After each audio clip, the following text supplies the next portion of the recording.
জীবন জীবিকার তাগিদে ছুটে চলছে দেশের সকল পেশার মানুষ।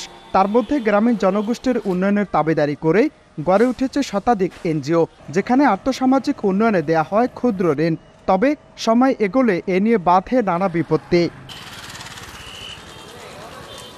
সময়টা গত শনিবার বিকেল আনুমানিক ৫টা। চরফ্যাশনের দক্ষিণ আইচা গ্রামীণ জন উন্নয়ন সংস্থার কিস্তি দিতে না পারায় ঋণ গ্রহীতা কুলসুমের গৃহপালিত গরু নিয়ে গেছে এনজিও কর্মী শেখ হাসিনা। এ নিয়ে ভোলাসহ দেশ জুড়ে বেশ আলোচনা ও সমালোচনার জন্ম দিয়েছে।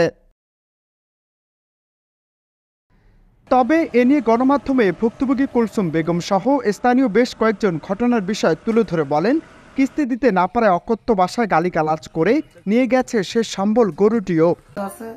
গরু দেয়নি, কইছি 10,000 দিই সামনের সপ্তাহে, এরা মানে না মাননের বিদে এরা গরু লিয়ে গেছে। আমি লেন কইরা হেন যাই লেন কইরা আমি গরু চুরি আনছি। আপনি না বলার পরও তারা জোর করে গরু আনছে। তো আপনি বলেন না যে জোর করে গরু নেন কেন?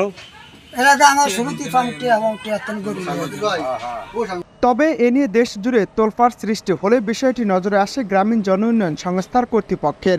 পরবর্তীতে তাৎক্ষণিকভাবে শেখ হাসিনাকে চাকরিচ্যুত করে কর্তৃপক্ষ।